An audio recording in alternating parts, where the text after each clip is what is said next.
নমস্কার। আগামী সোমবার 12ই আগস্ট যারা শিবের উদ্দেশ্যে জল ঢালতে যাচ্ছেন তাদের জন্য খুব একটি ভালো, এই দিনকে কিন্তু ভালো তিথি রয়েছে। অর্থাৎ সেদিকে কিন্তু অষ্টমী তিথি পড়ছে এবং সাতী নক্ষত্র, রাহুর নক্ষত্র কেটে গিয়ে বৃহস্পতির নক্ষত্র কিন্তু থাকছে।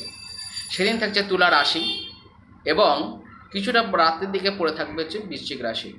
অর্থাৎ যাদের তুলা রাশি এবং বৃশ্চিক রাশির মধ্যে যাদের রয়েছে তারা তো অতি অবশ্যই সেদিনকে খুব ভালো হয় যে ওদিনকে আপনারা জল ঢালতে পারেন। বা যাদের মেষ লগ্ন, কর্কট লগ্ন, বৃশ্চিক লগ্ন, মীন লগ্ন বা এই কটি রাশির মধ্যে যারা রয়েছেন তারা প্রত্যেকেই এই দিনকে কিন্তু একটি জল ঢালতে পারে এবং ওদিনকে পঞ্চামৃত দিয়ে ভস্য অভিষেক করে তিল, সাদা তিল, কালো তিল দিয়ে আপনারা কিন্তু দেবেন এবং অতি অবশ্যই সেদিনকে কিন্তু হলুদ দিয়ে বাবাকে স্নান করাবেন, কারণ বৃহস্পতি নক্ষত্র রয়েছে।